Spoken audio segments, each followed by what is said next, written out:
asalaamaaleykum maa ngi tudd Mbaye Wade chargé de la communication Pastef Fass Barigo. voilà nga dellusiwaat ci li ñu dajale tey bés bi fii nii ci poste de santé bi. waaw li ñu dajalewaat fii dafa fekk ni daaw dañ fa daje woon bay hôpital ba mu set ñu laajaale woon seen i bëgg-bëgg lan la donc coordonnateur noté woon ko depuis élection présidentielle bi mu jeexee ba léegi deful benn activité mu ni rus naa delluwaat Fass di fa waxaat dara politique te li ma digle woon ak ñoom ci poste ba au moins moom lu ma ci def. donc ci activité yooyu lañ nekkoon ba yàlla def mu am lu mu jot a am mu nekkoon doléance bi nga xam ne moo gënoon kii mooy que jigéen ñi bu ñu am doom wax dëgg ni ñuy ñaqee ëpp na sage-femme bi aussi bureau bi doy na wax day tàng chef de poste bi aussi timide fi muy nekk day tàng ñu ne bu ñu amoon daal luy seddal seen nekkin ba bu ñu def seen liggéey ñu mën koo def ci anamu mucc ayib dana am solo bu ñu mënoon am aussi ay détergent ainsi de suite ci loolu ci la sukkandikoon bi mu amee loolu nag mu ni kon damay dem ca poste ba en tant que doomu dëkk bi li nga xamante ni waxante woon naa ko ak ñoom ma dem au moins jëmmal ko. ku mooy coordonnateur Ndiaga Mbengue Pastef Fass ci loolu nag mu ni comme que président de la république dafa woote setal sa gox mu ni kon li may njëkkee mooy dem Fass Barigo damay dem Fass Barigo ma setal gox yi bërëb yi nga xamante ni bii mën naa koo setal moo tax bi ñu xëyee ñu dem ci wetu mosquée bi mu am ay caniveau yu nekk foofu ñu dugg fa vraiment setal ko ba nga xamante ni bii ku fa jaar avant ak instant bi ni mel da nga xamante ni bii defar nañ ko. jafe-jafe Fass Barigo bi gën a metti bi nga xamante ni boo woon kii nàmp sax mu wax la ko ndox mi la xam nga dëkk bu mel ni Fass Barigo ak ni mu taaroo ak ni ñu ko defaree nii ak ni mu baaxee buñ la nee depuis 2021 ba léegi ñu ngi topp ci forage di daw da nga naan loolu mënul nekk nii may wax ak yéen nii buñ paree ñun dañuy wuti ndox pour sangu te ñun da nga naan dugg rek sa sas nga tijji nga sangu nam la neexee mosu ñoom 21 villages lañ bootoon kon suñu jafe-jafe bu njëkk mooy ndox forage moom bëgg na forage am nañ ko mais forage dafa demoon ba nab bi jeex bi nab bi jeexee nag 2021 nag mu ni këccët léegi nag après ci la yeneen dëkk ñooñu boot fi mu toll nii dañoo boot Fass di ko may ndox parfois mu am parfois du am waaw donc jafe-jafe bi gën a tar instant bii nii mooy forage daal lañ bëgg. léegi lu ngeen di ñaan ci gouvernement bi. gouvernement bi liñ koy wax mooy ñun ay patriotes lañ ñun ay citoyens lañ li nga xamante ni bii nii moo ñu war ci suñuy moyens yu ndaw ñu ngi koy def.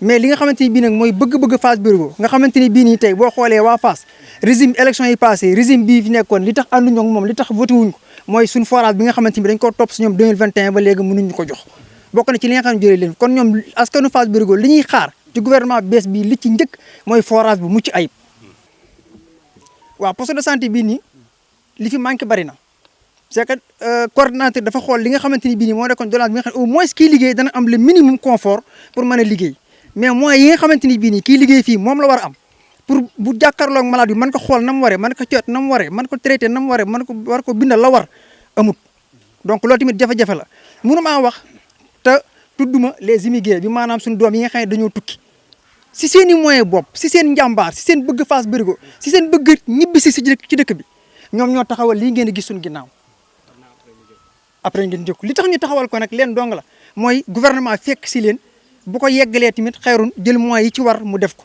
ndax kat lii la woote don de soi ay millions lañ investir ñoom ci investissement rien que rek pour soo doomu dëkk mën a faju si jàmm. Bon, c'est Ousmane Danfa, l'infirmier chef de poste de Fass. Voilà, di wax rek c'est un geste vraiment à saluer. Vraiment, les jeunes de Fass sont des jeunes qui sont tellement déterminés.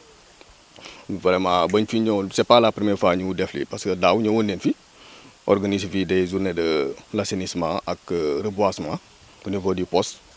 bañ ñëwee nag ñu consulter ñu ne ñu yan mooy suñu problème ci poste bi bañ ñu ko waxee après ñu ne leen bokk na ci le problème majeur puisque fii zone bi dafa nekk zone bi nga xam ne dafay tàng trop ñu dimbali ñu fekkente ne mun neen am ay clim ci salle d'accouchement de la sage-femme salle d'hospitalisation bi aussi et le bureau de l'ICP de la sage-femme. Bon bañ ñu ko waxee ma dellu ci encore waxal leen ne am na yeneen problème yoo xamante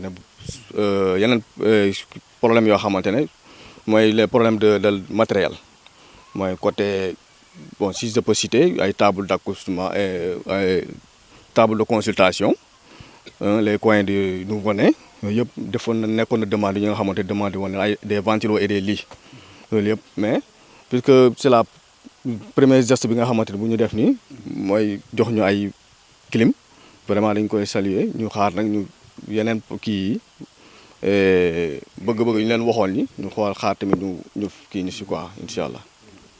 asalaamaaleykum maa ngi nuyu ñëpp. Serama Ndiaye sage-femme diplômée d'état daaw rek ñëw nañu fi def reboisement fii nettoyer poste bi yëpp ba mu set te des fois sax danañ la au téléphone di la laaj ay yan matériel si yan situation ngeen nekk et tout ça yan problème ngeen di rencontré si maternité bi te xam nga Fass plus de 6000 habitants la mais y a beaucoup d'ores jaunes ici y a beaucoup d'ores jaunes. Hors jaune yi presque booy xool mën nga xëy di consulter sax ne hors jaune yi ëpp population bi ngay xëy di consulter par jour parce que c'est très accessible loolu moo tax lépp lu ñu fi defar rek du pertement parce que tamit du pour population Fass kese pour ñëpp la waaw wax dëgg ñi ay jàmbaar lañ yàlla na leen yàlla defal jàmm yàlla gën leen a may kàttan gu ñuy gën di indee li ñuy indi ay jàmbaar lañ jàppale nañ jigéen ñi jàppale nañ côté góor ñi tamit. yéen jigéen ñi ban jafe-jafe ngeen di am ci hôpital bi en tant que sage-femme tàng na matériel pour bureau bi manqué na parce que chaise bu confortable amuñu ko ay salle d'accouchement bi dafay tàng ventilo tamit dafay manqué même salle hospitalisation bi yooyu day tàng.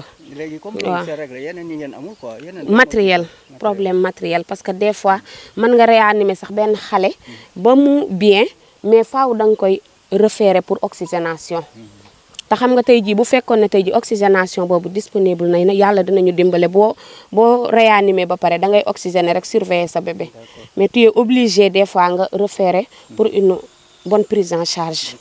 Parce que tout récemment l'année dernière ils ont été venus ici pour nous demander nos expressions de besoin, mais ils nous ont promis, ils l'ont réalisé. Donc nous remercions pour cet acte de réalisation. Et nous invitons toute la population fassoise de venir faire des actes citoyens. J'ai vu un tonton ou bien un papa qui s'appelle Baye Maman à côté. À chaque fois il vient pour faire des actes citoyens, pour l'élagage des arbres.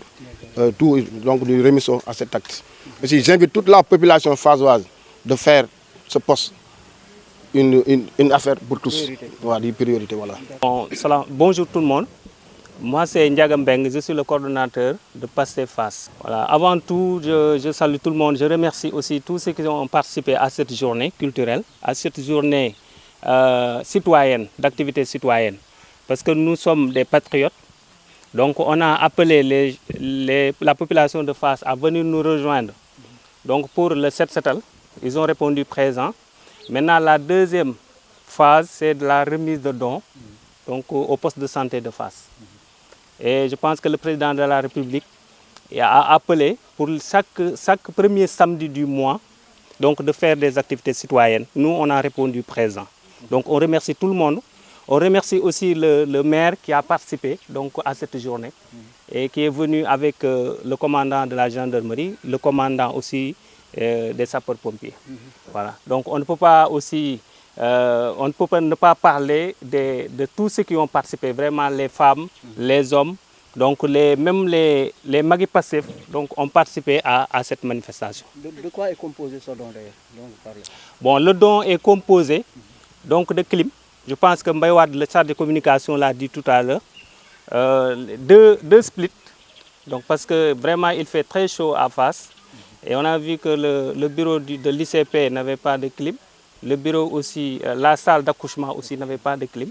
Donc je pense que ça va occuper ces deux salles-là. Mais après, on a acheté aussi 2 ventilos et aussi des produits de ménage. Parce que nous savons qu'on est à l'hivernage. C'est sûr que les dames auront besoin de ces produits pour faire du ménage et des nettoyages. Parce que je pense qu'on peut le dire en arabe, Anassa Fatou Minel Iman. Et on le dit souvent, un esprit sain, dans un corps sain et dans un environnement sain. Et c'est ce qui nous a vraiment donc, regroupé cette journée. Et vraiment, on remercie tout le monde, tous ceux qui ont participé, même ceux qui voulaient venir et qui n'ont pas eu le temps de venir. Donc vraiment, nous les remercions vivement. Vous avez d'autres préoccupations également? Bon, les préoccupations, je pense que le chargé de communication l'a rappelé. À Fass, depuis 2021, nous n'avons pas de forage. Là, je pense qu'il y a quelqu'un même mon oncle qui le disait souvent, on ne peut pas parler de problème de Fass sans parler d'eau. Pas plus tard qu'une semaine, on devait faire une formation ici à Fass. Le responsable de GPS finalement l'a délocalisé à Guinguinéo parce qu'on n'avait pas d'eau. On ne peut pas accueillir plus de 100 personnes sans eau. Donc vraiment, le gouvernement, je pense que le gouvernement a pris en charge cette doléance. Mais vraiment, nous attendons toujours donc, ce forage-là pour soulager la population de Fass. Vous n'avez jamais eu de forage ou bien il est tombé en panne? Bon, le forage est tombé en panne depuis 2021. Et il faut le rappeler, le forage de Fass donc, a démarré en 1981. Donc 40 ans après, donc, le forage était à sec. Donc, et c'était normal. Normalement, 40 ans quand même, c'est beaucoup. Maintenant, ce qu'on attend du gouvernement, ce qu'on attend du ministre de l'Hydraulique, pour rappel, il nous a reçus le 4 juillet. Il nous a reçus le 4 juillet et on était vraiment confiants à l'issue de cette audience. Mais depuis, vraiment, nous, on ne sait pas, il n'y a pas de suite. Voilà, on est toujours dans l'attente de ce forage pour soulager la population de Fass. D'autres problèmes? Bon, maintenant, on est ici au poste de santé. Donc Fass est une commune de plus de 6 000 habitants. Je pense que le poste de santé est trop étroit pour vraiment accueillir tous les patients. C'est pourquoi donc, les immigrés ont pris l'initiative de nous doter de centres de santé. Si vous regardez derrière nous, il y a un bâtiment là qui est érigé et qui va nous servir quand même d'accueillir plus de monde, plus de patients pour soulager la population.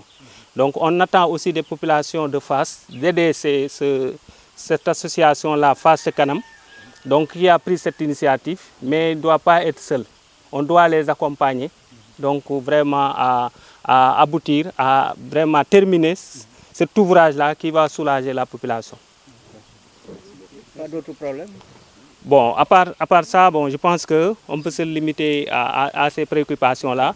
Donc le poste de santé ou le centre de santé, le forage, donc c'est tous les deux préoccupations les plus urgentes donc, au niveau de Fass.